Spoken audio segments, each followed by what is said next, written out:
भागवत क्या है? वेद रूपी वृक्ष का रसमय परिपक्व फल है, पका हुआ। किसी ने कहा पका हुआ फल टपके तो फूट जाएगा, उसका रस भी बिखर जाएगा। ब्यास जी कहते हैं ये रसीला तो है परंतु फूटा नहीं है। क्यों नहीं फूटा? बोले निगम रूपी वेद की शाखा से धड़ाम से नीचे नहीं गिरा, डाली प्रति डाली के द्वारा धीरे धीरे धरा पर आया है।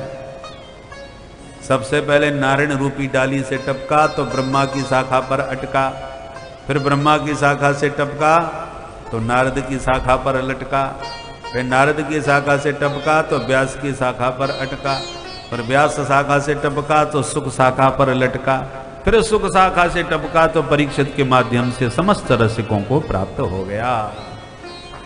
तो शिष्य प्रशिष्य शाखा पल्लव परंपराया सनई सनई अखंडमेवावतीर्णम न तो उच्च निपातेन स्फुटितम। डायरेक्ट नहीं गिरा, इनडायरेक्ट धीरे धीरे धरती पर आया है, इसलिए रसीला भी है, परिपक्व भी है और बिना किसी प्रकार से फूटा हुआ नहीं है, खंडित नहीं है, अखंडित फल है। अखंडम अवतीर्णम फलम। किसी ने कहा महाराज ये फल खट्टा है कि मीठा? व्यास जी बोले बहुत मीठा है, खा के देखो। बोले खाएंगे तो बाद में, पहले सबूत दीजिए, मीठा ही निकलेगा, इसका क्या प्रमाण है?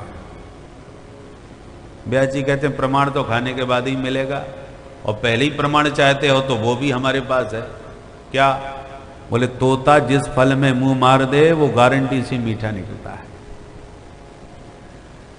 तो किस तोते ने मुंह मारा इस फल में? बोले सुख मुखाद अमृत द्रव संयुतम।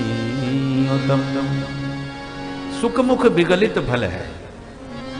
व्यासनंदन भगवान परमहंस परिव्राजकाचार्य सुखदेव जी जैसे श्री संत के मुख से उच्छिष्ट हो चुका है, और जो फल तोते का जूठा हो उसमें फिर विचार करने की जरूरत नहीं, गारंटी से आंख मूंछ के समझ लो पक्का मीठा ही निकलेगा। सुखदेव जी जैसे परमहंस सुख का मुख लगा हुआ है, इसलिए खट्टे होने का तो प्रश्न ही नहीं उठता है। अमृत द्रव संयुतम, अमृत के समान मधुराति मधुर फल है।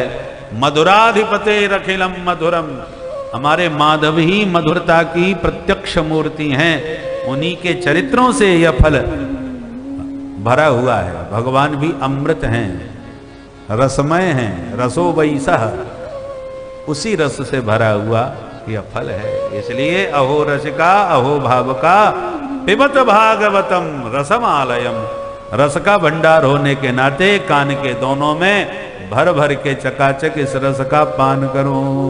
एक बार नहीं, मुह मुह बारंबार, जितनी बार पी सकते हो उतनी बार पियो, क्योंकि जितनी बार पीते जाओगे उतना ही स्वाद बढ़ता जाएगा, उतना ही आप इसके व्यसनी होते चले जाएंगे।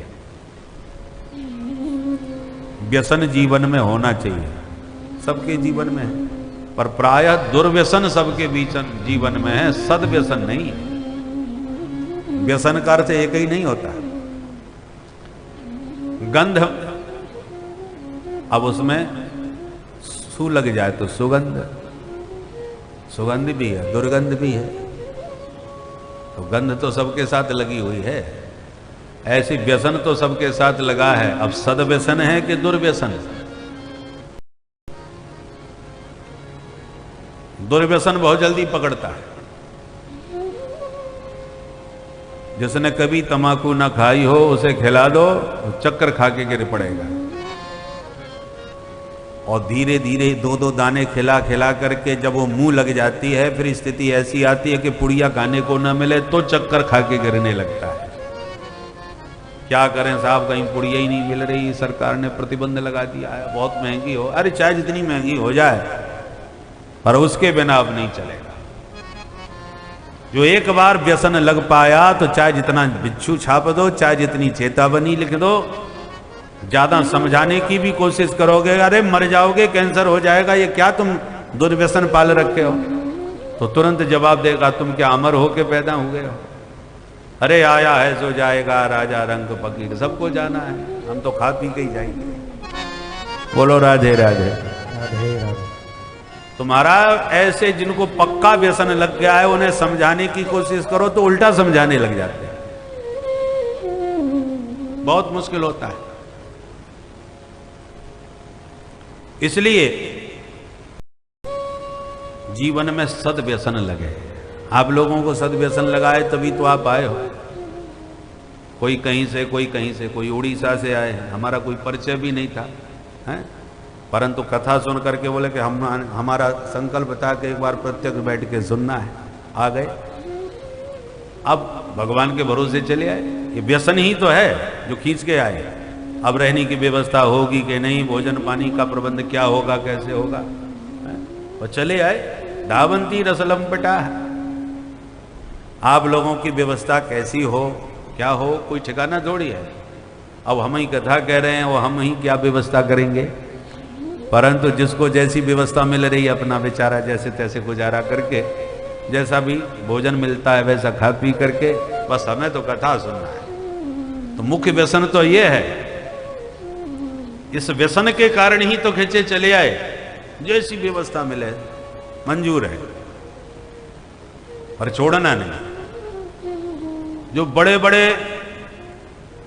धनवान रहे हों या जिनकी समाज में प्रतिष्ठा भी हो, पर किसी को बीड़ी पीने की आदत पड़ जाए तो चाहे वो चाहे जितना संपन्न हो, जब व्यसन लग गया और माचिस नहीं है जेब में, तो किसी के सामने अरे भैया माचिस मिलेगी, अरे माचिस की जाने दो भैया, एक पड़ी हो तो निकालो।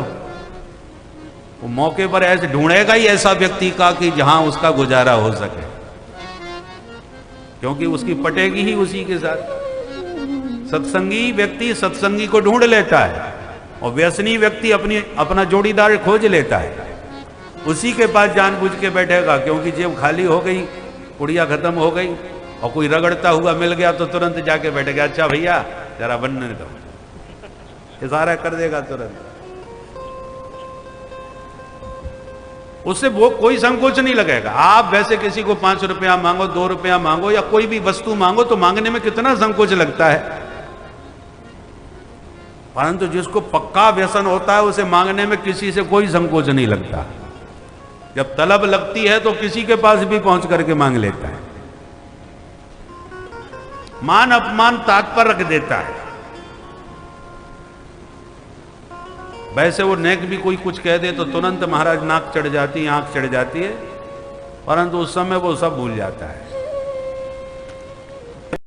पक्का व्यसन, तो व्यसन लगाना है तो सनकादिकों की तरह कथा मात्रैक जीवन। सनकादिकों को भगवान की कथा का व्यसन है। घूमते रहते हैं कि कोई बढ़िया प्रेमी भक्त मिले तो बैठ के भगवान की कथा सुने, और कोई न मिले तो चारों भैया में एक वक्ता बन जाता है, 3 श्रोता बन जाते हैं, घर का सत्संग चालू। यह है सद्व्यसन जो सनकादिकों को, गोपियों को लगा हुआ है। इसलिए मुहु रहो। व्यास जी कहते हैं, हे रसिक जनों बार बार पियो। एक बार से व्यसन नहीं लगता। व्यसन कब लगता है? जब बार बार उस वस्तु का सेवन किया जाए। इसलिए बार बार भागवत रस पान करो और इस भागवत का व्यसन अपने जीवन में बना लो। बोलो भागवत भगवान की जय।